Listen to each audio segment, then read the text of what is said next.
جموں کشمیر میں امسال بارش کی کمی کی وجہ سے دریائے جہلم خشک ہو گیا ہے۔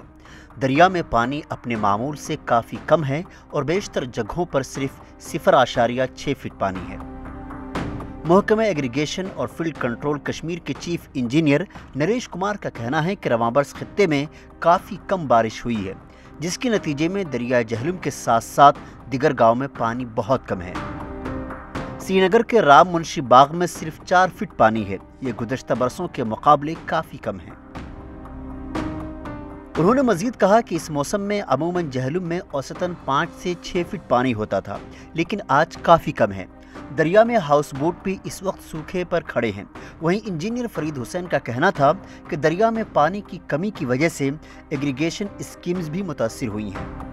جنوبی کشمیر سے یہ دریا شروع ہوتا ہے، تاہم بیشتر مقامات پر صرف 0.6 فٹ پانی ہے۔ انجینئر حسین کا کہنا ہے کہ کسانوں کو چاہیے کہ وہ اس وقت چاول کی کھیتی کی جگہ کچھ اور کریں، نہیں تو مستقبل میں شدید نقصان کا سامنا کرنا پڑ سکتا ہے۔ وہیں محکمہ موسمیات کا کہنا ہے کہ امسال جموں کشمیر میں 80% کم بارش ہوئی ہے، جس کی وجہ مغربی ہواؤں کا وقت پر نہ آنا ہے۔ ڈائریکٹر میٹرولوجی سری نگر سونم لوٹس کا کہنا تھا کہ امسال جموں اور سری نگر دونوں تقریباً خشک رہے۔